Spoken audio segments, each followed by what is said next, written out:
Okay, so we're going to move to the part you've been all waiting for, the questions for the panelists. This first one is a two-part question. It was probably the most popular question we had submitted. People wanted to know, what is it about your operation that makes you so successful, and what it is that contributes to it. And if you could define how you measure success, because one of the things I found as we talked to the panelists was everyone has a different measure of success. It may be volume, it may be savings, etc. So let's start with Jimmy. Okay. Jimmy? We say our success is defined by outstanding customer service and exceptional quality. Really the secret to that is our attitude, our change in attitude in 1994 through the 1999 era was one that we just sit down as a group and said, hey, here's where we're at. It's not working. We're thinking about outsourcing this, so let's change our attitude, and let's treat everybody as a customer, even ourselves. So we started with that concept. As you've seen in the video, we say at our plant, attitude is everything. And we have that posted all over the place, and we talk about that constantly, even today. So our attitude changed. It actually changed us into a outstanding service organization. We understood that the university, they just don't want it, they expect it, and we're going to give it to them.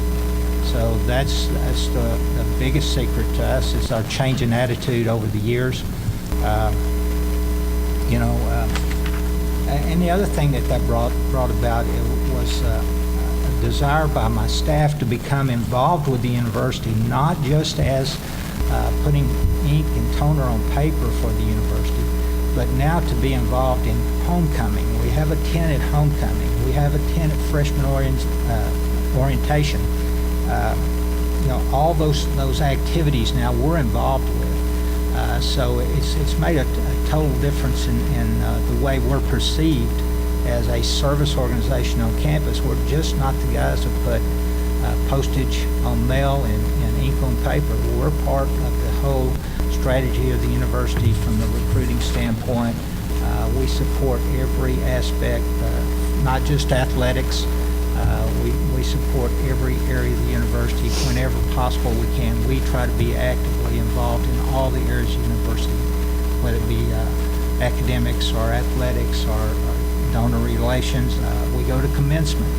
Biggest, for me, the biggest thrill every year is to go to commencement, because we have students who work for us, and to see those students and to graduate and go on to greater things in life is just absolutely what it's all about for us. And I don't go by myself. Some of my staff go with me. It's kind of an annual event. And for us at a university, I talk to some university directors, and they've never attended a commencement. And I think if you're a university and you haven't attended commencement, you need to do so, because I think that's where it's all about, to see the tears of joy, the laughter, the smiles of a family seeing a loved one graduate from school and go, and you had a part of that somewhere along the line, whether it's course pack or the information to get them into the campus. So that's Thank you, Jimmy. Debbie. Thank you. One of our biggest secrets to success is partnerships. We started out partnering with other agencies years ago. Some agencies had this piece of equipment, some had that. They had their own copy centers, they had their own mail operations. So we started out working with them and convincing them that we could do their work, and that we could do it when they wanted it, get it on time and the quality that they wanted. And that's pretty big for agencies to let go of something that they've had control of. But it didn't stop there. We also partner with cities and counties. We do jury summons notices for the court systems, and we do property tax statements for the counties because of our centralized location, and we can do it all in one place. They can save money. And then we have a really good partnership with our vendors. We like to say we're, at least on the cutting edge of technology and keep up with it. So we have vendors who help us in that endeavor. And then also we have partnerships with correction industries and also with private vendors. So being partners with those you're working with is incredibly important. We also have to be open to new ideas, using tried and true methods, and then educating people on how to use our services. And then finally, being really successful. This is when we get to do the happy dance. Is when we do it right, we do it on time, and we do it that way the first time it gets out to the customer. Thank you. Gene? For us, success is providing the service and the value of far superior to what they could find on the outside. We use a rule to get, it's a general rule, but to get into any new business line, we typically, if we can't save the organization 30%, we're going to go look at something else first. It's one thing if you already have a business line, you want to add on it, and you're just saving 10 or 20%, then that's fine. But if we're going to look into a new business, we're looking for some bigger numbers. I really liked what Jimmy said about the attitude. That's one of the first, we also refer to the people we serve as customers. I think that's really key. We court them just like customers. We know who our big players are, and we do whatever it is necessary to accommodate their specialized needs. And that's really brought us a long way. Our department was voted as the highest quality customer service in the entire organization. That was printing services, and postal services was number 2. So that was quite an honor, thinking that, we're down in the basement, why people are saving lives, and we get that type of recognition. I think the key, and maybe I bring something a little bit different, is I'm a serial entrepreneur before getting into healthcare. And in healthcare, I became an intrapreneur, so I've started, and that's with an I. So that's starting a business within an organization. I think that's a really good way to just to look at things and how to grow businesses. Basically, if you're an entrepreneur, you're driven by success, whether it's financial or other. And if you do a business within a hospital, I find it very exciting because basically you're taking an organization's money, they're providing the capital. So instead of all my capital being on the line, I'm using the hospital's capital.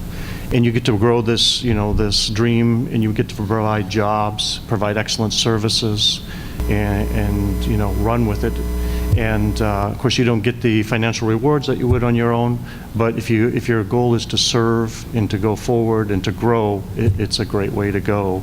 And that's kind of, I think, our team has really evolved. We went from just the person that was delivering the mail, or the mail clerk, or basically a department wasn't even seen.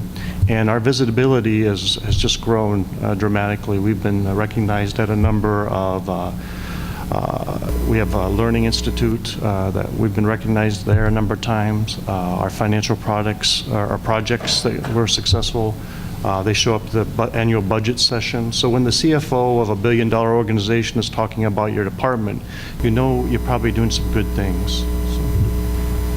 Bill? Great. Well, the definition of success for me, I'm an Earl Nightingale fan. And Earl Nightingale used to define success as the progressive realization of a worthy goal. So success for me is when my customers are smiling, the people who do the ordering, the people who are getting the services on a regular basis, or we're able to create a new innovation or way for them to get done what they need to get done. We do not have contracts with any of our customers. We have no corporate mandate. In fact, when different corporations have come in and said, we'd like to mandate that everybody use your service, we refuse. I respectfully refused a few presidents and say, please don't do that. If we can't win it by customer service on a daily basis, then I don't want the business. And that's a hard decision because it'd be easier for them just to say, you have to go down there. And then we celebrate victories. So success for me is that every day, but victory is the big items. One of our clients clients are the people who run the organization. Customers are the ones who are coming to us every day. Well, one of our clients called me one day and said, I'd like to have a 100% celebration.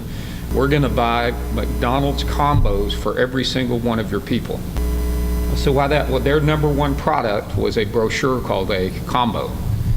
And for a couple of years, they had been sourcing that out. And she said, you don't know it, but for 6 months, we have been bringing everything to you, 100% of our business. We didn't tell you that. And I want to come in and we're going to buy combos for all your people and have a big celebration. So they came in with big 100 balloons and you know, that's victory. That's really success. And there's really two components to that success for me. The first one is just great people, great people, great people. I know talking to these guys, they all have great people working for them too, and it comes up in the conversation.